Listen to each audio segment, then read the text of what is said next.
9 number কুৱেশ্যনটো তোমালোকক দিছে কি দিছে বিস্তৃতৰ ৰূপত লিখা অলৰেডি তোমালোকক আগৰ ভিডিঅ'ত মই বিস্তৃতৰ ৰূপত কেনেদৰে লিখিব লাগে শিকাই থৈছো গতিকে এটো তোমালোকে পাৰিবাই এটা বিস্তৃতৰ ৰূপত আমাৰ এটা সংখ্যা লিখিবলৈ দিছে সেই সংখ্যাটো হৈছে 792456 এই সংখ্যাটো আমাক কি কৰিবলৈ দিছে বিস্তৃতৰ ৰূপত লিখিবলৈ দিছে এটা বিস্তৃতৰ ৰূপত লিখিবলৈ হলে আমাৰ প্ৰথম কাম কি হ'ব তোমালোকৰ মনত পৰিব যে সাৰে কৈছিলে বিস্তৃতৰ ৰূপত লিখিবলৈ হলে প্ৰথম কাম হৈছে আমি স্থানীয় মানখিনি একাধিক্ৰমে জানিব লাগিব হু হাতৰ পৰা বাও হাতলৈ আমি স্থানীয় মানখিনি জানিব লাগিব গতিকে এই সংখ্যাটো কেনেদৰে লিখিম চাওচোন এতিয়া প্ৰথম সাম হাতটোৰ কোনটো ঘৰত আছে কোনটো স্থানীয় মানৰ ঘৰত আছে এতিয়া চোৱা একক দহ শতক হাজাৰ 10000 লাখ হাতটো কাৰ ঘৰত আছে লাখৰ ঘৰত আছে গতিকে 7 ইনটু লাখৰ ঘৰত আছে গতিকে হাতটো কাৰ লগত পূৰণ কৰিম 1 লাখৰ লগত পূৰণ কৰিম 1 লাখ 1 লাখত কেটা শূন্য থাকে 5টা শূন্য তোমালোকক মই শিকাই থৈছো যে লাখৰ ঘৰত কেটা শূন্য থাকে হাজাৰ ঘৰত কেটা কোটি ঘৰত কেটা গতিকে যদি আগৰ ভিডিঅ'বোৰ চাইছা তোমালোকে এইবোৰ ইজিলি পাৰি যাবা কৰিব গতিকে 7 কাৰ লগত পূৰণ কৰিম 1 লাখৰ লগত 1 লাখত কেটা শূন্য 5টা শূন্য গতিকে 7 ইনটু 1 লাখ মানে 7 পূৰণ 1 লাখ তাৰ পৰা নেক্সট আমি যেটো স্থানীয় মান লৈ যাম যেটো নৰ লৈ যদি যাও এটা স্থানীয় মানৰ পৰা এটা স্থানীয় মান বিস্তৃতৰ ৰূপত লিখিবলৈ আমি কি কৰিব লাগে যোগ কৰিব লাগে গতিকে যোগ চিন দিম মাজত যোগ চিন দিম তাৰ পৰা 9 টো লিখিম 9 তাৰ পৰা পূৰণ লিখিম এতিয়া চাম যে 9 টো কোনটো ঘৰত আছে একক দহ শতক হাজাৰ 10000 9 টো কাৰ ঘৰত আছে 10000 ঘৰত গতিকে 9 লগত কি পূৰণ কৰিম 10000 পূৰণ কৰিম যেটো ঘৰত থাকে হেতু সংখ্যাৰ লগত হে ঘৰৰ স্থানীয় মান যেটো মানে আমি পাম এতিয়া চোৱা 10000 ঘৰত পাইছো কাৰণ 10000 ৰ লগত পূৰণ কৰিছো হাতটো কাৰ ঘৰত পাইছো 1 লাখ গতিকে 1 লাখৰ লগত পূৰণ কৰিছো গতিকে 9 পূৰণ 10000 10000ত কেটা শূন্য 4টা শূন্য যোগ তাৰ পৰা চোৱা 2 টো কাৰ ঘৰত আছে চাম একক দহ শতক হাজাৰ 2 টো হাজাৰৰ ঘৰত গতিকে 2 লগত কাক পূৰণ কৰিম হাজাৰক পূৰণ কৰিম 1000 1000ত কেটা শূন্য 3টা শূন্য তাৰ পৰা চোৱা 4 টো কাৰ ঘৰত আছে একক দহ শতক মানে খৰ ঘৰত আছে 4 টো খৰ ঘৰত গতিকে 100ৰ লগত পূৰণ কৰিম তাৰ পৰা প্লাস ইফলে নুজুৰিলে কাৰণে ইয়াত লিখি দিছো মই তাৰ পৰা 5 টো কাৰ ঘৰত আছে দহকৰ ঘৰত মানে 10ৰ লগত পূৰণ কৰিম তাৰ পৰা 6 টো কাৰ ঘৰত আছে এককৰ ঘৰত একৰ ঘৰ মানে 1 গতিকে 1ৰ লগত পূৰণ কৰিলো এইটোৱে হৈ গল এই সংখ্যাটোৰ বিস্তৃত ৰূপ বুজি পাইছা কেনেদৰে লিখিছো একেবাৰে ইজি হয় তোমালোকে পাৰিবাই নেক্সটটো কৰিলে আৰু ভালদৰে বুজি পাবা এতিয়া আৰু এটা সংখ্যা তোমালোকক কি কৰিবলৈ দিছে বিস্তৃতৰ ওপৰত লিখিবলৈ দিছে সংখ্যাটো হৈছে মই লিখি দিছো 8000670 এই সংখ্যাটো কি কৰিবলৈ দিছে বিস্তৃতৰ ওপৰত লিখিবলৈ দিছে উত্তৰটো এনেদৰে লিখিবা এতিয়া চোৱা এটো যদি আমি বিস্তৃতৰ ওপৰত লিখো তেতিয়া কি হ'ব আমি একাধিক্ৰমে হু হাতৰ পৰা স্থানীয় মানখিনি গণনা কৰি আহিম একক দহ শতক হাজাৰ 10000 লাখ তাৰ পৰা কি 10 লাখ আকৌ কৰো একক দহ শতক হাজাৰ 10000 লাখ 10 লাখ 8 টো কাৰ ঘৰত আছে 10 লাখৰ ঘৰত গতিকে 8 পূৰণ কিমান হ'ব 10 লাখ 1 লাখত যদি 5টা শূন্য থাকে 10 লাখত কেটা শূন্য 6টা শূন্য কেটা শূন্য থাকে হেকিটা মনৰ ৰাখিবা তেতিয়া তোমালোকে এবোৰ ইজিলি কৰিব পাৰিবা তাৰ পৰা কি যাম যোগ দিব লাগিব কাৰণ বেলেগ এটা স্থানীয় মান লৈ গৈছো একক দহ শতক হাজাৰ 10000 লাখ এটো শূন্য কাৰ ঘৰত আছে লাখৰ ঘৰত আছে গতিকে 0 পূৰণ 1 লাখ 1 লাখত কেটা শূন্য 5টা শূন্য গতিকে শূন্যটো কাৰ লগত পূৰণ কৰিছো 1 লাখৰ লগত পূৰণ কৰিছো তাৰ পৰা দ্বিতীয়টো শূন্য লৈ যাও একক দহ শতক হাজাৰ 10000 এই মাজৰ শূন্যটো কাৰ ঘৰত আছে 10000 ঘৰত গতিকে এটো শূন্য কাৰ লগত পূৰণ কৰিম 10000 লগত পূৰণ কৰিম 10000ত কেটা শূন্য 4টা শূন্য তাৰ পৰা এটো শূন্য লৈ যাও এই দুটা শূন্য হৈ গল এটো শূন্য লৈ গৈছো একক দহ শতক হাজাৰ এটো শূন্য কাৰ ঘৰত আছে হাজাৰৰ ঘৰত গতিকে এটো শূন্য আমি হাজাৰৰ লগত পূৰণ কৰিম 1000ত কেটা শূন্য 3টা শূন্য আৰু মই 3টা শূন্য দিছো 6 টো কাৰ ঘৰত আছে এনেকৈ গৈ থাকিবা তেতিয়া ইজিলি ওলাই যাব একক দহ শতকৰ ঘৰত আছে 6 টো গতিকে শতক মানে কি খ গতিকে 6 টো 100ৰ লগত পূৰণ কৰিম যোগ 7 টো কাৰ ঘৰত আছে দহকৰ ঘৰত গতিকে 10 মানে কি 10ৰ লগতে পূৰণ কৰিম শূন্যটো এককৰ ঘৰত আছে গতিকে 0 পূৰণ 1 এইটোৱে তোমালোকৰ বিস্তৃত ৰূপ এইটো সংখ্যা এনেদৰে লিখিলে তোমালোকে সম্পূৰ্ণ নম্বৰ পাবা যে নম্বৰ থাকে এতিয়া আৰু এটা দিয়া আছে এইকেইটা তোমালোকে লিখি লোৱা মই ভিডিঅ'টো ষ্টপ কৰি লোৱা বা মই অকমান ৰখি দিছো তোমালোকে লিখি লোৱা এইটা হ'ল ওপৰটো মোহাৰি দিছো এতিয়া চোৱা এটো হল নহয় তোমালোক মোহাৰি দিছো এটো আৰু এটা দিয়া আছে সি নম্বৰতে সংখ্যাটো দিছে তোমালোকৰ 427934 79034 এই সংখ্যাটো কি কৈছে বিস্তৃত ৰূপত লিখিবলৈ দিছে এতিয়া তোমালোকৰ কাৰণে ইজি হৈ গৈছে আৰু তোমালোকে মই নকৰা আগতে কৰিব পাৰিছা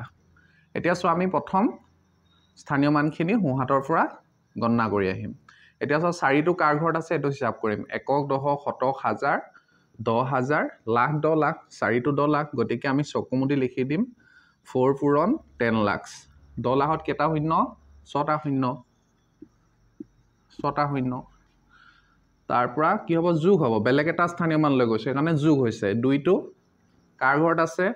লাখৰ ঘৰত এটা নিজে হিচাপ কৰি আহিবা একক দশক শতক হাজাৰ 10000 লাখ গতিকে 2 পূৰণ 1 লাখ 1 লাখত কেটা শূন্য 5টা শূন্য তাৰ পৰা 7টো কাৰ ঘৰত 7টোৰ আছে একক দশক শতক হাজাৰ 10000 ঘৰত গতিকে 7ৰ লগত কাক পূৰণ কৰিম 10000 পূৰণ কৰিম 10000ত কেটা শূন্য 4টা শূন্য তাৰ পৰা কি কৰিম 9টো কাৰ ঘৰত আছে হাজাৰ ঘৰত গতিকে 9ৰ লগত 1000 পূৰণ কৰিম যোগ শূন্যটো কাৰ ঘৰত আছে এই শূন্যটো একক দশক শতকৰ ঘৰত গতিকে শতক মানে 100 লগত পূৰণ কৰিম 3টো কাৰ ঘৰত আছে দশকৰ ঘৰত গতিকে 3ৰ লগত 10 পূৰণ কৰিম তাৰ পৰা 4টো তোমালোকৰ এককৰ ঘৰত আছে গতিকে 1ৰ লগত পূৰণ কৰি দিলে তোমালোকৰ বিস্তৃত ৰূপ হৈ গ'ল এই সংখ্যাটো বিস্তৃত ৰূপ এইটো বুজি পাইছা সকলোৱে এতিয়া তোমালোকৰ 10 নম্বৰ কোৱেশ্চনটো লৈ যাম এটো অকমান দীঘলীয়া আখৰে লিখা কোৱেশ্চন তোমালোক দি থোৱা আছে এটো হল তোমালোকৰ এটো মই মোহাৰি দিছো যদি কাবা লিখি হোৱা নাই ভিডিওটো ষ্টপ কৰি লিখি ললে হৈ গ'ল মুঠতে যিখিনি বুজাইছো এখিনি বুজি পালেই হল তেতিয়া তোমালোকে নিজে কৰিব পাৰিবা এতিয়া চোৱা 10 নম্বৰ কোৱেশ্চনটো কি দিয়া আছে 10 নম্বৰ কোৱেশ্চনটো দীঘলীয়া কাৰণে তোমালোক কিতাপতে আছে গতিকে তোমালোকে চাই যোৱা মই পঢ়ি গৈছো কোৱেশ্চনটো দিয়া আছে মনিখাই দোকানৰ পৰা 12 কিলোগ্ৰাম 250 গ্ৰাম চেনি আৰু 25 কিলোগ্ৰাম 750 গ্ৰাম চাউল আৰু 2 কিলোগ্ৰাম নিমখ আৰু 350 গ্ৰাম জিৰা কিনিলে তেওঁ মুঠ কিমান ওজন বস্তু কিনিলে এতিয়া চোৱা কৈছে যে ধৰা তোমাক মই উদাহৰণটো বুজাই দিছো তোমালোকক জানোবা মায়ে ক'লে যে দোকানলৈ যোৱা আৰু এইগিটা চাউল দালি পিয়াজ এনেকে বস্তুখিনি লৈ আনা তেতিয়া তোমালোকক যদি কয় তোমালোকে কিমান জানিবা চাউল আনিলা 1 কিলোগ্ৰাম চেনি আনিলা আধা কেজি তেনেকে দালি আনিলা 1 কেজি 50 গ্ৰাম বা 500 গ্ৰাম হেনেকে লৈ আনিলা তেতিয়া তোমালোকক যদি হুদে টোটেল কিমানখিনি বস্তু কিনিলা গুটে বস্তুখিনি মানে যিমানখিনি ওয়েট হয় মানে ওজন হয় সেইখিনি তোমালোকে যোগ কৰি কোৱা ধৰা চাউল 1 কেজি আনিছিলা নহয় তাৰ পৰা চেনি জানোবা আধা কেজি আনিছিলা সেই 1 কেজিৰ লগত আধা কেজি যদি যোগ কৰি দিও বা পিয়াজ জানোবা তোমালোকে 1.5 কেজি আনিছিলা সেই 1.5 কেজি যদি যোগ কৰি দিও সেই তিনিটা যোগ কৰি কিমানখিনি বস্তু হল ওজন হল সেইখিনি তোমালোকক ক'বলৈ কৈছে ইয়াতো হেনেদৰে মনিখা নামৰ এজনী ছোৱালীয়ে কি কৰিবলৈ গৈছিলে বজাৰ কৰিবলৈ গৈছিলে আৰু বস্তুখিনি কিনিছিলে আৰু সেই বস্তুখিনি টোটেল ওজন কিমান হৈছে আমাক উলিয়াই দিবলৈ কৈছে গতিকে চোৱা মনিখাই দোকানৰ পৰা এতিয়া চোৱা 10 নম্বৰ উত্তৰটো লিখি দিছো তোমালোকে প্ৰশ্নটো নিজে কিতাপত পঢ়ি লবা এতিয়া ছোৱালীজনীৰ নাম হৈছে মনিখাই দোকানৰ পৰা 12 কিলোগ্ৰাম এতিয়া চোৱা মনিখাই এনেকে লিখি লবা মনিখাই দোকানৰ পৰা মনিখাই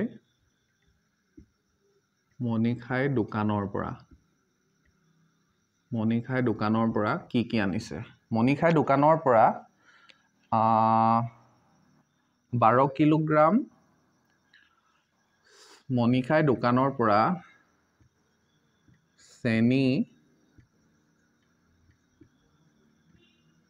চেনি আনিছে চেনি কিমান আনিছে 12 কিলোগ্ৰাম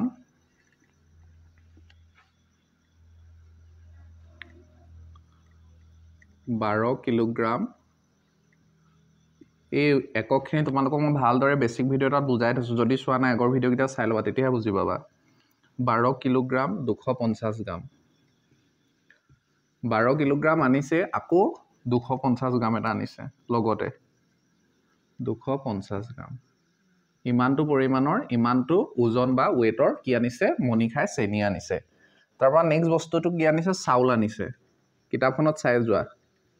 এক্সাক্ট মই ওয়েট বুলি লিখিছো নাই চাউল আনিছেটো তলত আনিছে দিছো দেই কমা দি দিছো চাউল আনিছে মনিখাই কিমান আনিছে চাউল 25 কিলোগ্ৰাম 25 কিলোগ্ৰামৰ তলত কমা দিছো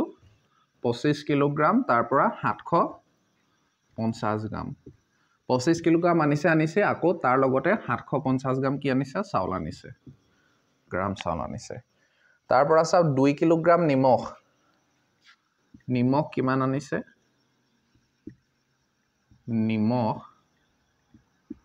নিমখ আনিছে মনিখাই কিমান আনিছে 2 কিলোগ্ৰাম হয় না নিমখ আনিছে 2 কিলোগ্ৰাম নিমখ 2 কিলোগ্ৰাম অকল 2 কিলোগ্ৰাম আনিছে নিমখ আৰু তাতকৈ বেছি নিমখ অনা নাই মানে গ্ৰামত কোনো নিমখ অনা নাই অকল কিলোগ্ৰামতে আনিছে এতিয়া চোৱা জিৰা কিমান আনিছে জিৰাও আনিছে তাই জিৰা কিমান আনিছে জিৰা আনিছে কিমান জিৰা আনিছে 350 গ্ৰাম মানে কিলোগ্ৰামত মানে কেজিত একো অনাই নাই জিৰা অকল মানে কম পৰিমাণৰ জিৰা আনিছে কিমান আনিছে 350 গ্ৰাম জিৰা আনিছে 350 গ্ৰাম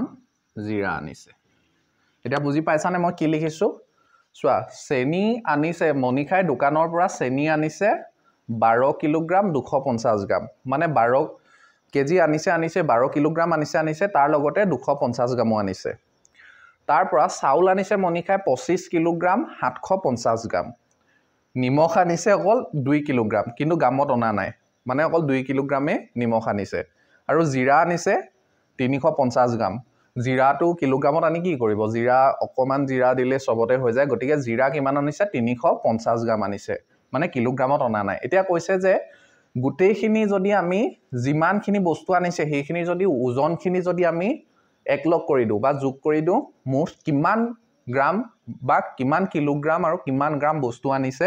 মনিখাই আমাক হেতু উত্তৰটো উলিয়াবলৈ দিছে হেতু উলিয়াবলৈ দিছে হয়নে তেওঁ মুঠ কিমান ওজনৰ বস্তু আনিলে এতিয়া সব গুটেইকিটা বস্তু যদি আমি যোগ কৰি দিও আছে ডাল মাৰিছো আসুন এতিয়া সব প্ৰথম গ্ৰামৰ বস্তুখিনি যোগ কৰি লওঁ কি গ্ৰামত যিখিনি ওয়েট আছিল সেই গ্ৰামখিনি যোগ কৰি লওঁচোন এতিয়া চোৱা গ্ৰামত 3টা গ্ৰামে আছে এটো চেনি আনিছিল 250 গ্ৰাম চাউল আনিছিল 750 গ্ৰাম তাৰপা জিৰা 350 গ্ৰাম নিমখটো কিলোগ্ৰামতে আনিছে গটিকে 000 তিনটা শূন্য আছে গটিকে 0 পাছে পাছে 10 10 পাছে 15 15 কিমান হল 5 হল তাৰ পৰা উকলা 1 থাকিলে 7 2 কিমান 9 9 3 কিমান 12 12 1 কিমান 13 মানে এই তিনিওটা বস্তুৰ যদি গ্ৰাম চেনি চাউল জিৰা এই যিকিটা গ্ৰামত আনিছিলে যিমান পৰিমাণৰ গ্ৰামত বস্তু আনিছিলে সেই গ্ৰাম গিটাৰ যদি যোগ কৰি দিও তেতিয়া কিমান হৈ যাব 1350 গ্ৰাম গটিকে আমি গম পালো যে 1350 গ্ৰাম 1350 গ্ৰাম মানে কিমান বুজি পাইছা নাই 1 কিলোগ্ৰাম 350 গ্ৰাম মানে 1 কিলোগ্ৰাম 300 এতিয়া জানা যে 1000 গ্ৰামে 1 কিলোগ্ৰাম গটিকে চোৱা 1350 গ্ৰাম আছে গটিকে তো এটো আমি 1 কিলোগ্ৰাম বুলি কব পাৰো তোমালোকক মই শিকাইছিলো যে চোৱা তোমালোকক মই শিকাইছিলো 1 কিলোগ্ৰামত কিমান থাকে 1 কিলোগ্ৰামত কিমান থাকে 1000 গ্ৰাম 1 কিলোগ্ৰামত কিমান থাকে 1 কিলোগ্ৰামত কিমান থাকে 1000 গ্ৰাম গটিকে ইয়াত কি আছে চোৱাচোন 1350 গ্ৰাম পালো গটিকে আমি এটো কি বুলি লিখিব পাৰো এটো লিখিব পাৰো 1 কিলোগ্ৰাম 1000 গ্ৰামটো আমি এটো 1 কিলোগ্ৰাম বুলি লিখিব পাৰো চোৱা 1 কিলোগ্ৰামত 1000 গ্ৰাম থাকে গটিকে এই যেটো 1000 আছে হেতু আমি কিলোগ্ৰামত 1 কিলোগ্ৰাম বুলি লিখিব পাৰো 1 কিলোগ্ৰাম 350 গ্ৰাম এই 1350 টো আমি কি লিখিব পাৰো 1 কিলোগ্ৰাম 350 গ্ৰাম বুলি আমি কি কৰিব পাৰো লিখিব পাৰো এতিয়া চোৱা আমি উলিয়াই দিলো মানে গ্ৰামত যিখিনি বস্তু আছিল সেইখিনি আমি যোগ কৰি দিলো কিমান পালো 1350 গ্ৰাম মানে 1 কিলোগ্ৰাম 350 গ্ৰাম আমি পালো এতিয়া চোৱা কিলোগ্ৰামতো বস্তু আছিল নহয় চেনিও কিলোগ্ৰামত আনিছিল চাউলো কিলোগ্ৰামত নিমখো কিলোগ্ৰামত গতিকে কি কৰিম কিলোগ্ৰামৰ বস্তুখিনি যোগ কৰো এতিয়া চোৱাচোন 12 কিলোগ্ৰাম আছিল ইয়াত 25 ইয়াত 2 কিলোগ্ৰাম গতিকে আমি যদি যোগ কৰি দিওঁ 5 6 7 8 9 9 তাৰ পৰা 2 1 3 মানে 39 কিলোগ্ৰাম 39 কিলোগ্ৰাম আমি কি পালো 39 কিলোগ্ৰাম আৰু গ্ৰাম কিটা যোগ কৰি কিমান পালো 1350 গ্ৰাম এতিয়া এটো যদি মই মোহাৰি দিও এটো তোমালোকক মই বুজাইছিলো হে গতি এটো তোমালোকে বুজি পাইছা ন 1350 গ্ৰাম মানে কি 1 কিলোগ্ৰাম 350 গ্ৰাম এটো যদি তোমালোকে বুজি পাইছা আগত বুজাই থৈছো কাৰণ বুজি পাবাই তোমালোকে এতিয়া চোৱা তোমালোকে এটো এনেদৰে ৰাখিব পাৰা এটো এনেদৰে ৰাখিব পাৰা যে মনিখাই দোকানৰ পৰা তল লিখি দিবা এতেকে মনিখাই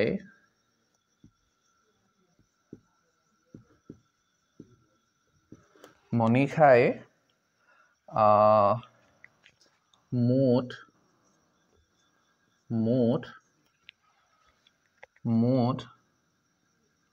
39 কিলোগ্ৰাম মুঠ 39 কিলোগ্ৰাম 1350 গ্ৰাম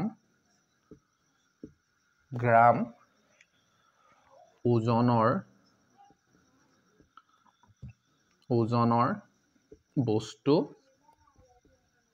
বস্তু কিনিলে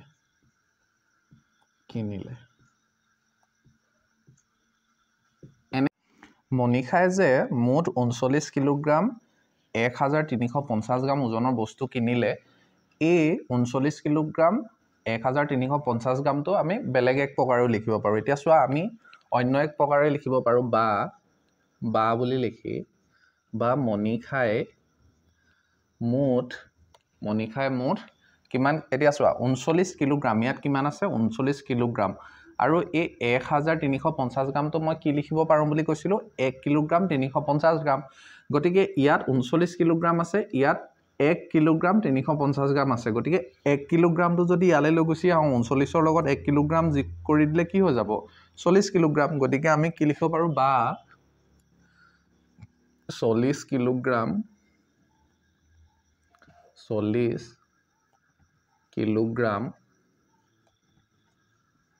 ইয়াৰ পৰা 1000 গ্ৰামটো ইয়ালে লৈ গুছি আহিলো মানে 1000 গ্ৰাম মানে কিমান 1 কিলোগ্ৰাম গতিকে ইয়াত 1 কিলোগ্ৰাম যোগ কৰি 40 কিলোগ্ৰাম কৰিলো আৰু ইয়াত 350 গ্ৰামটো থাকি গল বা 40 কিলোগ্ৰাম 350 গ্ৰাম ওজনৰ বস্তু কিনিলে এনেদৰেও তোমালোকে লিখিব পাৰা ওপৰটো নিলিখি এটো লিখিব পাৰা বা এটো নিলিখি ওপৰটো লিখিব পাৰা যিকোনো এটা লিখিলে তোমালোকৰ কি হ'ব শুদ্ধ আনসাৰ হ'ব এটো লিখিলে বেটাৰ হয় কাৰণ তোমালোকে সকলো ইউনিট মানে ইয়াত 1350 গ্ৰাম আছিল মানে 1000 গ্ৰামটো কিলোগ্ৰামলৈ লৈ আনিলা 1 কিলোগ্ৰাম কৰি গতিকে ইয়াত লিখিলা যে 40 কিলোগ্ৰাম 350 গ্ৰাম এটো লিখিলে তোমালোকৰ ভাল হয় গতিকে এটোৱে লিখিবা ওপৰটো নিলিখি এতিয়া হৈ গল 10 নম্বৰটো এতিয়া তোমালোকে নোট কৰি লোৱা গুটেটো এনেদৰে উত্তৰটো কৰিবা তেতিয়া তোমালোকৰ শুদ্ধ হ'ব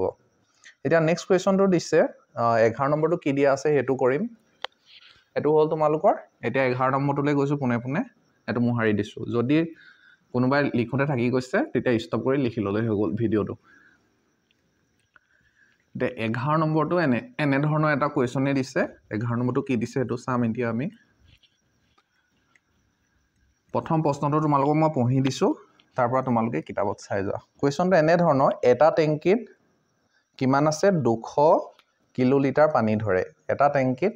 ধৰা এটা টেংকি আছে এনেকুৱা এটা ধৰা টেংকি আছে এই টেংকিটোত কিমান লিটাৰ পানী ধৰে বুলি কৈছে 200 কিলোলিটাৰ পানী ধৰে বুলি কৈছে এই টেংকিটোত এতিয়া কৈছে প্ৰথম দিনা 84 কিলোলিটাৰ আৰু 950 লিটাৰ পানী ওলাই গুচি গ'ল আমি এডাল পাইপ দিলো জানোবা পাইপ দিলো এই পাইপডালৰ জৰিয়তে এই 200 কিলোলিটাৰ পানীৰ পৰা 84 লিটাৰ নে 84 কিলোলিটাৰ 84 কিলোলিটাৰ আৰু কিমান কৈছে 950 লিটাৰ পানী উলিয়াই দিলো এই টেংকিটোৰ পৰা উলিয়াই দিলো গতিকে কৈছে যে টেংকিত পানী বাকি কিমান থাকিল এতিয়া চোৱা তোমালোকে ঘৰত দেখিছা টেংকিত পানী থোৱা টেংকিবোৰ দেখিছা তাত সেই টেংকিটোত কিমান ধৰে বুলি কৈছে 200 কিলোলিটাৰ পানী আছিলে সেই টেংকিটোত 200 কিলোলিটাৰ পানী আছিলে আৰু ধৰা পাইপৰ দ্বাৰা আমি কি কৰিলো প্ৰথম দিনাখন 84 কিলোলিটাৰ আৰু 950 লিটাৰ পানী এই 200 কিলোলিটাৰৰ পৰা উলিয়াই পঠিয়াই দিলো তাৰ পৰা কৈছে যে এই টেংকিটোত মুঠতে কিমান পানী থাকিলে কিমান কিলোলিটাৰ কিমান লিটাৰ পানী থাকিলে আমাক উলিয়াবলৈ কৈছে এতিয়া এইটোৱে তোমালোকৰ প্ৰশ্নটোত বুজিবলগীয়া কথা আছিল এতিয়া আমি উত্তৰটো কৰিম উত্তৰটো কোৱেশ্চনটো হৈছে আমাৰ 11 নম্বৰ সকলো প্ৰশ্নৰে মানে কি কৈছে হেতু তোমালোকে বুজিবলৈ চেষ্টা কৰিবা অকল উত্তৰটো ডাইৰেক্টলি কৰি দিয়া কথা নহয় কাৰণ প্ৰশ্নতে কি কৈছে আমাৰ তাৰ পৰা কি বুজাবলৈ বিচাৰিছে হেতু জানিব লাগিব তেতিয়াহে তোমালোকে ভালদৰে বুজি প্ৰশ্নটো উত্তৰ কৰিব পাৰিবা এতিয়া সো 11 নম্বৰ কোৱেশ্চনটোলৈ যদি যাও এতিয়া কৈছে যে এটা টেংকিত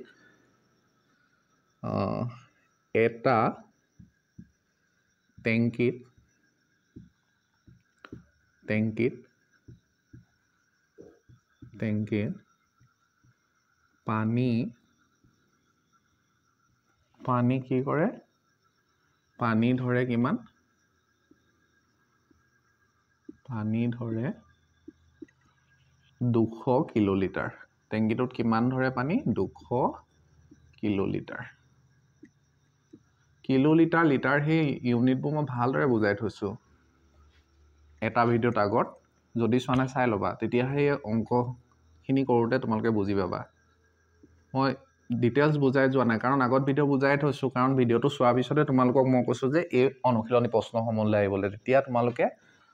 মানে বহুত ভালদৰে বুজি পাই যাবা এতিয়া চোৱা এটা টেংকিত পানী কিমান ধৰে বুলি কৈছে 200 কিলোলিটাৰ মানে টেংকিটোত পানী 200 কিলোলিটাৰ আছে এতিয়া প্ৰথম দিনা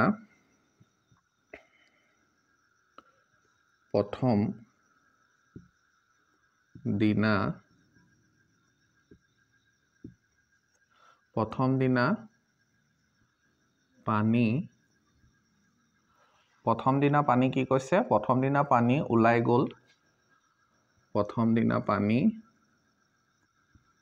গ'ল পানীটো কিহে ওলাব নলাই দিয়ে ওলাব গতিকে প্ৰথম দিনা পানী ওলাই গ'ল কিমান কৈছে 84 কিলোলিটাৰ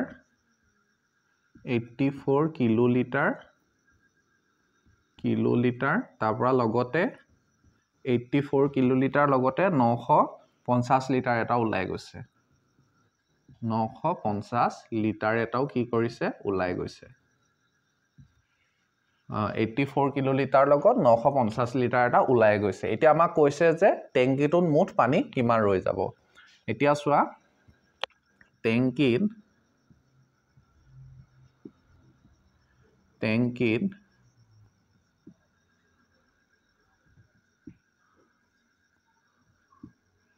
মুঠ পানী থাকিব এটা প্ৰশ্নটো কাখতে লিখা আছে যে লিটাৰত প্ৰকাশ কৰিবলৈ কৈছে লিটাৰত উলিয়াবলৈ কৈছে টেংকিত মুঠ পানী কিমান ৰখি যাব এইখিনি পানী উলিয়াই দিয়াৰ পিছত তোমালোকক লিটাৰত প্ৰকাশ কৰিবলৈ কৈছে এতিয়া লিটাৰত উলিয়াব লাগিব এতিয়া চোৱা আমি কি কৰিব লাগিব জানা যে এই 200 যে কিলোলিটাৰ আছে এই টেংকিত পানী কিমান 200 কিলোলিটাৰ ধৰে বুলি কৈছে 200 কিলোলিটাৰটো আমি লিটাৰলে মানে সলনি কৰি ল'ব লাগিব আৰু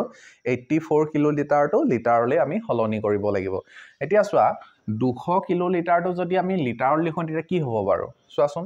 তোমালোকক মই কৈছিলো যে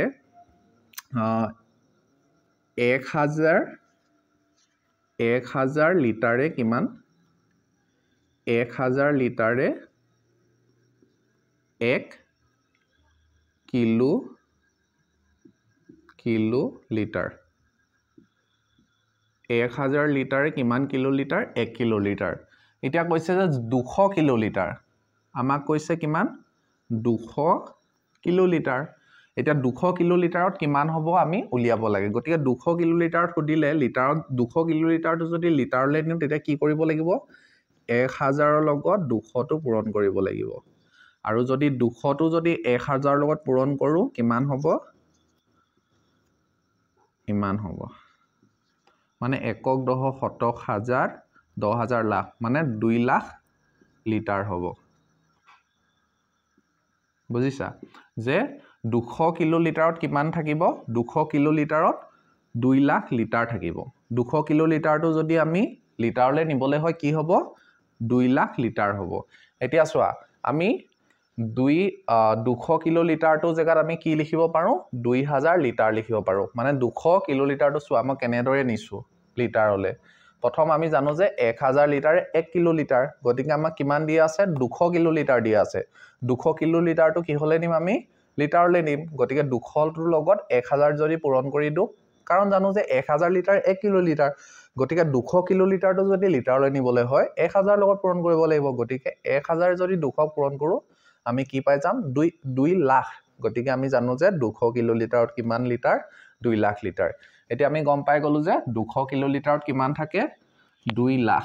এতিয়া লাখত কেটা 0 5টা 0 3 4 5 এতিয়া গম পাই গল টেংকিত মুখ পানী থাকিব এতিয়া আমি এটোহে কনভাৰ্ট কৰি লৈছো যে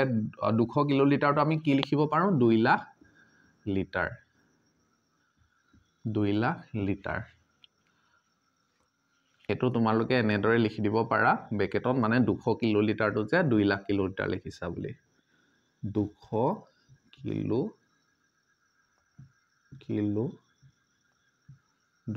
কিলো লিটাৰ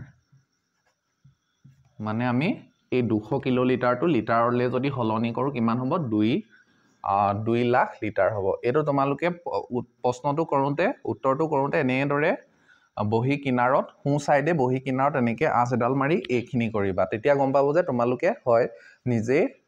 ক্যালকুলেশন কৰি অংকটো উলিয়াইছা এতিয়া চোৱা 200 কিলো লিটাৰটো আমি লিটাৰলৈ লৈ গলো এটা কি কৰিব লাগিব যিমানখিনি পানী ওলাই গল হেখিনি কি কৰিব লাগিব লিটাৰলৈ আমি কনভাৰ্ট কৰিব লাগিব এতিয়া চোৱা 950 লিটাৰটো অলৰেডি লিটাৰতে আছে 950 লিটাৰটো আমি থৈ দিম হেতু একো নকৰো কিন্তু 84 কিলো লিটাৰটো আছে নহয় যেনেদৰে আমি 200 কিলো লিটাৰটো লিটাৰলৈ নিছিলো 84 কিলো লিটাৰটো আমি কি কৰিব লাগিব লিটাৰলৈ নিব লাগিব এতিয়া চোৱা 84 লিটাৰ আছে 84 লিটাৰ দিয়া আছে 84 লিটাৰটো কি কৰিব লাগে আমি লিটাৰলৈ 84 কিলো লিটাৰ দিয়া আছে সৰি 84 কিলো লিটাৰ 84 কিলো লিটাৰটো কি কৰিব লাগে আমি লিটাৰলৈ নিব লাগে যদি লিটাৰলৈ নিও কি হ'ব 84 ৰ লগত আমি জানো যে 1000 লিটাৰে 1 কিলো লিটাৰ গতিকে 1000 লগত যদি পূৰণ কৰো 84000 কিমান হৈ যাব লিটাৰ হৈ যাব 84000 লিটাৰ মানে 84 কিলো লিটাৰত কিমান লিটাৰ থাকে 84 কিলো লিটাৰত 84000 লিটাৰ থাকে গতিকে আমি কি লিখিম 84000 লিটাৰ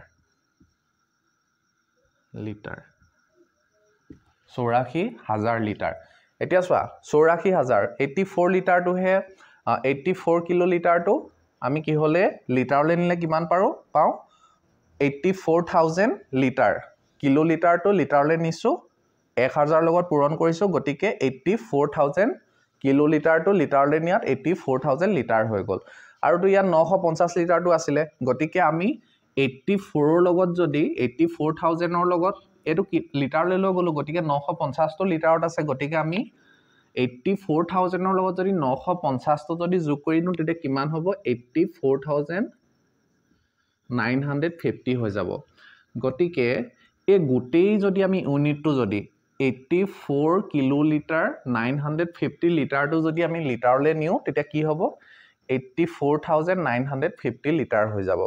গটিকে আমি দুইটা ইউনিটে কি কৰি ললো লিটাৰলৈ হলনি কৰি ললো এতিয়া লিটাৰলৈ হলনি কৰাৰ পিছত আমি কি কৰিব লাগিব যে ইমানখিনি টেংকিত পানী আছিল ইমানখিনি উলাই গুছি গল কিমানখিনি থাকিল হেতু উদিছে কিমানখিনি থাকিল উদিছে মানে আমি কি কৰিব লাগিব এটোৰ পৰা এটো বিয়োগ কৰি দিব লাগিব বিয়োগ কৰি দিলে আমি কি পাই যাম উত্তৰ পাই যাম গটিকে এটো যদি আমি বিয়োগ কৰি দিও এতিয়া চোৱাচোন শূন্য হল ইয়াৰ পৰা ধাৰ কৰিলো ইয়াত কিমান হৈ গল 10 ইয়াৰ পৰা এক ধাৰ কৰিলো 10 হল ইয়াৰ পৰা এক 10 10 এটা 10 হল 10 টা বা 5 টা গলে কিমান থাকে 5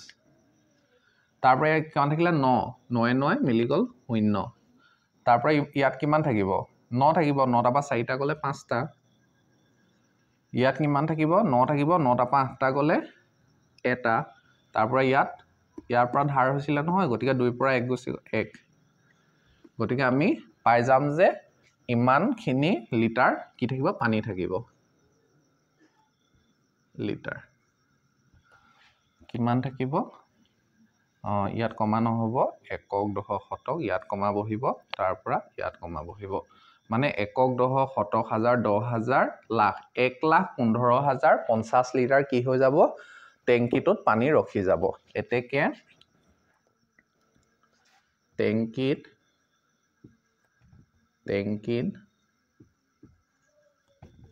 টেংকিত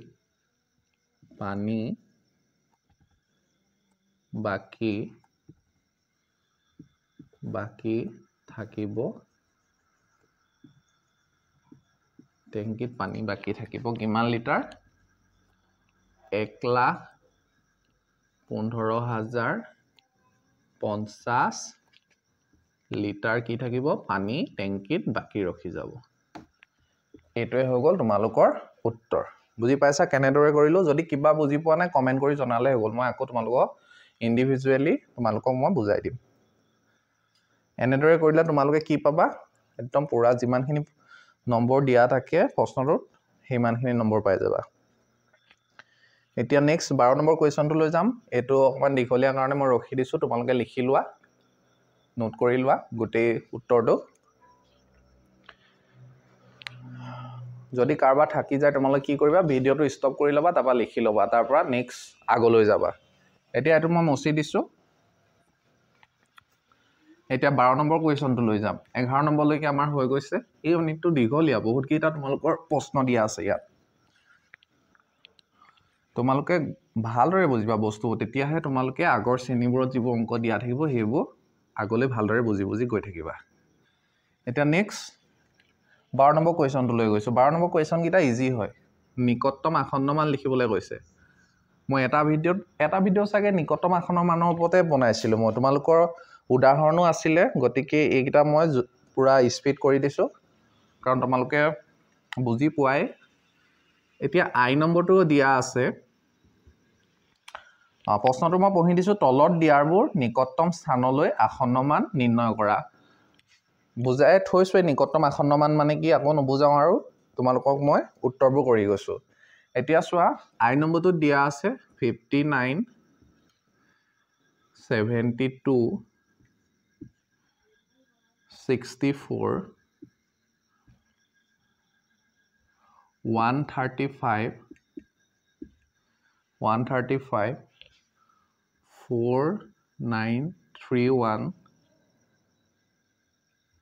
5160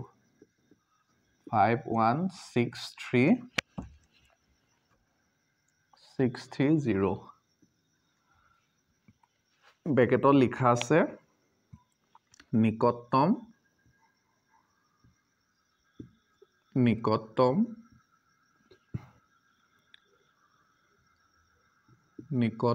দহলৈ মানে নিকটতম দহলৈ কি কৰিবলৈ দিছে আসন্ন মান উলিয়াবলৈ দিছে এতিয়া চোৱা উত্তৰটো কেনেদৰে লিখিবা তোমালোকে উত্তৰ এনেকে লিখিবা 59 ৰ পৰা ষ্টাৰ্ট কৰিছো 59 ৰ নিকটতম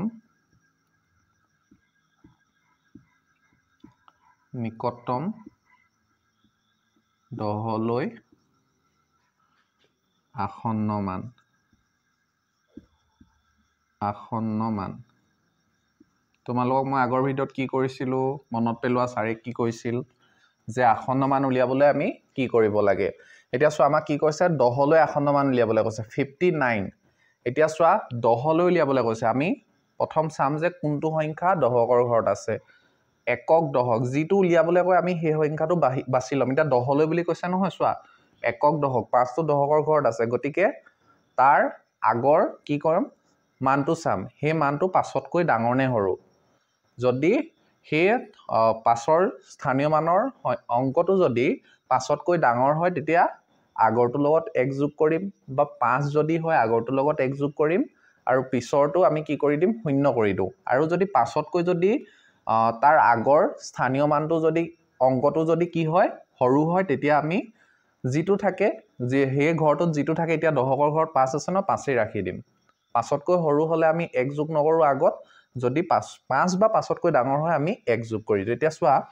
এতিয়া চোৱা নিকটতম 10 লৈ আসন্ন মান সুধিছে এতিয়া চোৱা আমি চাম যে একক দহকৰ ঘৰত 5 আছে আৰু এককৰ ঘৰত 9 আছে 9টো যিহেতু পাছতকৈ ডাঙৰ গতিকে আমি কি কৰিম এই 5টোৰ লগত কি কৰি দিম 1 যোগ কৰি দিম মানে 6 কৰি দিম আৰু এককৰ ঘৰত যিটো অংক থাকে সেই অংকটো আমি কি কৰি দিম 0 কৰি দিম গতিকে 59 ৰ নিকটতম 10 লৈ আসন্ন মান কিমান 60 বুজি পাইছা এতিয়া 72 টো চাম 72 ৰ নিকটতম 10 লৈ আসন্ন মান সমান কিমান হ'ব 72 টো তেনেদৰে চাম দহকৰ ঘৰত কি আছে 7 আছে এককৰ ঘৰত 2 আছে মানে তাৰ আগৰ স্থানীয় মানৰ সংখ্যাটো চাবা যে হেতু পাছতকৈ ডাঙৰ নে সৰু এতিয়া চোৱা 2টো সৰু গতিকে আমি 7ৰ লগত একো যোগ নকৰো পাছতকৈ যিহেতু 2টো সৰু যদি 5 থাকিলেহেঁতেন বা পাছতকৈ ডাঙৰ থাকিলেহেঁতেন 7ৰ লগত 1 যোগ কৰি দিলোহেঁতেন কিন্তু পাছতকৈ সৰু আছে সেইকাৰণে আমি কি কৰিম 7 ৰাখি দিম আৰু 2টোৰ জেগাত এককৰ ঘৰত যিটো সংখ্যা থাকিব সেইটো আমি 0 কৰি দিম বুজি পাইছা কেনেদৰে কৰিছো এতিয়া 64 টো চোৱা 64 নিকটতম 10 লৈ আসন্ন মান 64 এতিয়া দহকৰ ঘৰত 6 আছে গতিকে এককৰ ঘৰত সংখ্যাটো চাম কি আছে 4 আছে পাছতকৈ সৰু গতিকে আমি এজ ইট ইজ ৰাখি দিওঁ আৰু এককৰ সংখ্যাটো 0 কৰি দিম 135 ৰ নিকটতম 10 লৈ আসন্ন মান আমাক উলিয়াবলৈ দিছে এতিয়া 10 লৈ উলিয়াবলৈ দিছে গতিকে আমি দহকৰ ঘৰৰ অংকটো চাব লাগিব একক দহকৰ ঘৰৰ অংকটো কি আছে 3 আছে 10 লৈ বুলি কৈছে নহয় নিকটতম 10 লৈহে উলিয়াবলৈ কৈছে গতিকে প্ৰথম চাবা কিহলৈ উলিয়াবলৈ দিছে গতিকে 10 লৈ উলিয়াবলৈ দিছে গতিকে একক দহক 3টো লৈকে চাম 3টো কাৰ ঘৰত আছে দহকৰ ঘৰত গতিকে তাৰ আগৰ ঘৰৰ অংকটো চাম কি আছে এককৰ ঘৰৰ অংকটো 5 আছে গতিকে 5 আছে কাৰণে আগৰটোৰ লগত কি হৈ যাব 1 যোগ হৈ যাব গতিকে 3 লগত 1 যোগ হৈ যাব মানে 1 3 লগত 1 যোগ কৰি দিলে কিমান হ'ব 4 আৰু এককৰ ঘৰৰ সংখ্যাটো 0 হৈ যাব 135 ৰ নিকটতম 10 লৈ আসন্ন মান কিমান 140 এতিয়া চাম 4931 ৰ নিকটতম 10 লৈ আসন্ন মান তোমালোকে কমা দিয়াতকৈ তোমালোকে মানে 4931 ৰ নিকটতম 10 লৈ আসন্ন মান বুলি লিখিবা মই সোনকালে হ'বলৈ কমা দি দিছো এতিয়া চোৱা নিকটতম 10 লৈহে আসন্ন মান লাগে গতিকে দহকৰ আমি অংকটো চাম একক দহকৰ ঘৰৰ স্থানীয় মানৰ অংকটো কি আছে 3 আছে আৰু তাৰ আগৰটো কি আছে সেইটো চাম তাৰ আগৰ সংখ্যাটো 1 আছে গতিকে 1টো পাছতকৈ সৰু আমি গতিকে দহকৰ ঘৰৰ অংকটোৰ লগত কোনো 1 যোগ কৰিব নালাগে গতিকে আমি কি কৰিম আগৰ সংখ্যাবোৰ এজ ইট ইজ ৰাখি দিবা 49 আছে 49 ৰাখি দিম গতিকে 3 দহকৰ অংকটো 3 আৰু এককৰ অংকটো 0 কৰি দিম গতিকে 4931 ৰ নিকটতম 10 লৈ আসন্ন মান কিমান 4930 এতিয়া লাষ্টটো চাম লাষ্টটো কি দিয়া আছে এইবোৰ একেবাৰে ইজি 513,630 ৰ নিকটতম 10 লৈ আসন্ন মান কিমান সুধিছে এতিয়া নিকটতম দহলৈ আসন্ন মান দহকৰ ঘৰৰ অংকটো কি আছে 3 আছে 3 আছে গতিকে এককৰ ঘৰটো চাম 5তকৈ 0টো সৰু গতিকে কোনো আমি সংখ্যা যোগ কৰিব নালাগে দহকৰ ঘৰৰ অংকটোৰ লগত গতিকে এটো এজ ইট ইজ হৈ যাব 51630 এককৰ ঘৰটো 0 আছে কাৰণে মানে 0ই হৈ যাব কাৰণ 0টো 5তকৈ সৰু কাৰণে 0ই হৈ যাব গতিকে 51630 ৰ নিকটতম দহলৈ আসন্ন মান কিমান 51630 এইকিটা এনেদৰে তোমালোকে লিখিলে শুদ্ধ হ'ব এইকিটা হ'ল লিখি লোৱা সবে মই অকমান ৰখি দিছো নেক্সটটো কৈছে যে নিকটতম শতকলৈ সুধিছে নিকটতম শতকলৈ আই নম্বৰটো সুধিলে দহকলৈ কেনেকৈ লিখিলো তোমালোকে বুজি পালা যদি বুজি পোৱা নাই তেতিয়া আগৰ ভিডিওটো চাই লবা বেসিক যেটো মই বুজাইছিলো নিকটতম আসন্ন মান কেনেকৈ উলিয়ায় হেতু চাই ললে এইকিটা বুজি পাই যাবা এতিয়া সব 2 নম্বৰটো কি দিয়া আছে কি সংখ্যা দিয়া আছে এইকিটা মই লিখি লৈছো 555 দিয়া আছে 555 839 281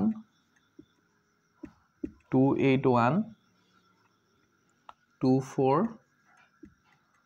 2457 4টা 6 তাৰ পৰা দিয়া আছে আৰু এটা দিয়া আছে কি 615320 615320 এতিয়া কৈছে যে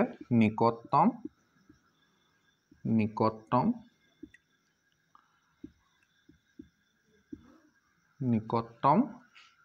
শতকলৈ বুলি কৈছে আগতো আমি কিহলৈ উলিয়াইছিলো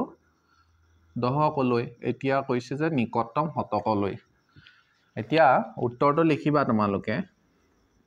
উত্তৰটো এনেদৰে কৰিবা প্ৰথমটো চাম 555 ৰ নিকটতম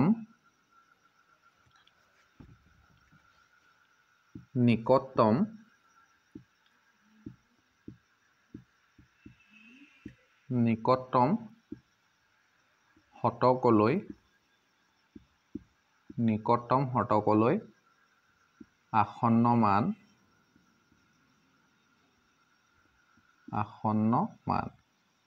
সমান বুলি দিবা এতিয়া চোৱা প্ৰথম চাম যে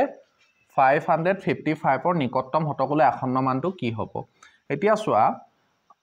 555 তিনটা 5 দিয়া আছে এতিয়া চাম শতকলৈ বুলি কৈছে এই শব্দটো তুমি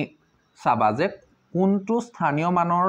লৈ আসন্ন মান বিচাৰিছে যদি দহকলৈ বিচাৰ আমি দহকলৈকে চাইছিলো এতিয়া শতকলৈ বুলি কৈছে আমি প্ৰথম কি কৰিম শতকলৈকে চাই লম যে কোনটো অংক শতকৰ ঘৰত আছে এতিয়া চোৱা একক দহ শতকৰ ঘৰত 5 আছে গতিকে তাৰ আগৰ যেটো স্থানীয় মানৰ সংখ্যা সেই সংখ্যাটো চাম হেতু 5তকৈ ডাঙৰ নে সৰু এতিয়া চোৱা এটো 5 আছে কি আছে দহকৰ ঘৰৰ অংকটো শতকৰ আগৰ যেটো ঘৰ দহকৰ ঘৰৰ অংকটো কি আছে 5 আছে 5 আছে মানে কি 5 যদি থাকে আমি কি কৈছিলো 5তকৈ ডাঙৰ বা 5 থাকিলে এটো পিছৰ স্থানীয় মানৰ ঘৰটো লগত 1 যোগ কৰি দিও যদি 5তকৈ সৰু হয় তেতিয়া আমি কোনো যোগ নকৰো একজেক্ট ৰাখি দিও গতিকে চোৱা 5 আছে 5 কাৰণে আমি কি কৰিম শতকৰ ঘৰৰ অংকটোৰ লগত 1 যোগ কৰি দিব লাগিব এতিয়া চোৱা শতকৰ ঘৰত 5 আছে 5ৰ লগত 1 যোগ কৰি দিলো 6 হৈ গল আৰু তাৰ আগৰ যিকিটা স্থানীয় মানৰ অংক সেইকিটা আমি কি কৰি দিম 0 0 কৰি দিম গতিকে 555 ৰ নিকটতম শতকলৈ আসন্ন মান কিমান 600 এতিয়া চোৱা 839 ৰ নিকটতম শতকলৈ আসন্ন মানটো আমি লিখিম কিমান প্ৰথম চাম শতকলৈ সুধিছে একক দহ শতকৰ ঘৰৰ অংকটো 8 আৰু তাৰ আগৰ স্থানীয় মানৰ অংকটো চাম যে 5তকৈ ডাঙৰ নে সৰু এতিয়া চোৱা 3 টো 5তকৈ সৰু গতিকে আমি শতকৰ ঘৰৰ অংকটো একেই ৰাখি দিম আৰু হিগিটা অংক আমি কি কৰি দিম 0 0 কৰি দিম গতিকে 839 ৰ নিকটতম শতকলৈ আসন্ন মান কিমান 800 তাৰ পৰা চাম 281 ৰ নিকটতম শতকলৈ আসন্ন মান কিমান এতিয়া 281 ৰ যদি নিকটতম শতকলৈ যদি আসন্ন মানটো চাও আমি এতিয়া চোৱা একক দহ শতকৰ ঘৰৰ অংকটো কি 2 গতিকে তাৰ আগৰ যেটো স্থানীয় মানৰ অংক সেইটো চাম 5তকৈ ডাঙৰ নে সৰু এতিয়া চোৱা 8টো 5তকৈ ডাঙৰ নে সৰু 8টো 5তকৈ ডাঙৰ গতিকে আমি কি কৰিম শতকৰ ঘৰৰ অংকটোৰ লগত x যোগ কৰি দিম 2 লগত যদি x যোগ কৰি দিওঁ তেতিয়া কি হৈ যাব 3 আৰু আগৰ স্থানৰ স্থানীয় মানৰ অংককেইটা আমি কি কৰি দিওঁ 0 কৰি দিওঁ তাৰ পৰা চাওঁ 2457 ৰ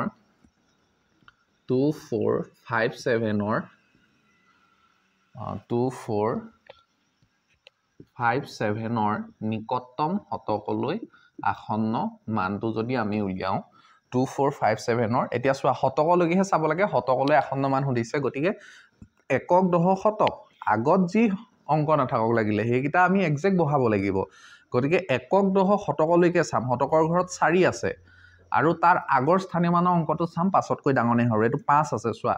5 থাকিলে আমি কি কৰোঁ x যোগ কৰি দিওঁ গতিকে শতকৰ ঘৰৰ অংকটোৰ লগত x যোগ কৰিম ইয়াত 2 আছে 2টো একেই ৰাখিম শতকৰ ঘৰত কি আছিলে 4 আছিলে 4 যোগ 1 5 হৈ গ'ল আৰু বাকি দুটা অংক আমি কি কৰি দিম 0 0 কৰি দিম দশকৰ আৰু এককৰ ঘৰত 0 0 কৰি দিম তাৰ পৰা চাওঁ 4টা 6 6666 মানে 6666ৰ নিকটতম শতকলৈ আসন্ন মান বাৰে বহুত উলিয়াব লৈছে তোমালোকক এতিয়া চোৱা এইটো যদি চাওঁ শতকলৈ সুধিছে একক দশক শতকৰ ঘৰৰ অংকটো 6 আছে তাৰ পৰা আগৰটো চাম কি আছে 5তকৈ ডাঙৰ অংক আছে গতিকে কি কৰিম শতকৰ লগত x যোগ কৰি দিম শতকৰ ঘৰৰ অংকটোৰ লগত আগত যি থাকক একেই ৰাখিলো শতকৰ ঘৰত 6 আছে 6 লগত x যোগ কৰিলো 7 হ'ল তাৰ পৰা বাকি কিটা 0 0 কৰি দিম যেটা অংক থাকে সেইকিটা 0 0 বহাই দিলে হৈ গ'ল তোমালোকৰ তাৰপা লাষ্ট এটো দিছে যিমান ডাঙৰ নিদিয়ক লাগিলে যিটো স্থানীয় মানলৈ আসন্ন মান লিখিবলৈ কৈছে হেতুলৈকে কাউন্ট কৰিলে হৈ গ'ল বাকিবোৰ এক্সাক্ট বহাই দিবা 61532 0ৰ নিকটতম শতকলৈ আসন্ন মান যদি আমি উলিয়াও কি হ'ব এতিয়া চাম একক দশক শতকৰ ঘৰৰ অংকটো 3 দশকৰ ঘৰৰ অংকটো 2 মানে 5তকৈ সৰু গতিকে কি হ'ব এক্সাক্ট থাকিব গতিকে আগত কি আছে 6153 টো একেই থাকিব তাৰ পৰা দশক আৰু এককৰ ঘৰৰ অংক দুটা 0 0 হৈ যাব গতিকে 615320 ৰ নিকটতম আসন্ন মান 615300 বুজি পাইছা এইগিটা আছিল তোমালোকৰ নিকটতম শতকলৈ আসন্ন মান উলিয়াই এইগিটা দিয়া আছিল এইগিটা তোমালোকে লিখি লোৱা এটা 3 নম্বৰটো লৈ যাম 3 নম্বৰটো নিকটতম হাজাৰলৈ আসন্ন মান উলিয়াবলৈ কৈছে এটা এইগিটা তোমালোকক মই আতৰি দিছো নোট কৰি লোৱা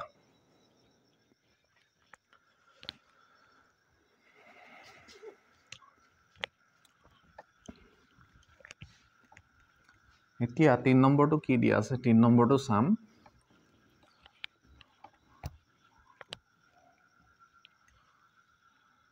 Roman number 3 দিয়া আছে 9300 then 6630 maybe হয় তাৰ পৰা 5295 চাৰিটা 4444 then 61620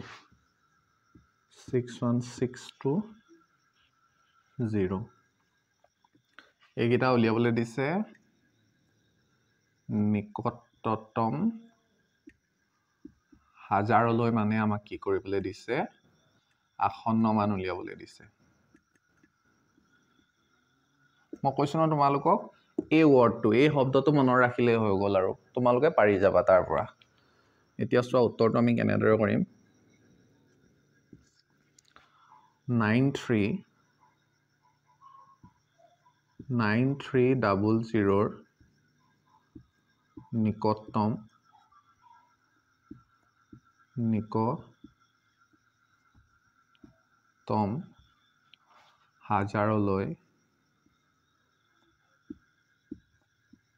নিকটতম হাজাৰলৈ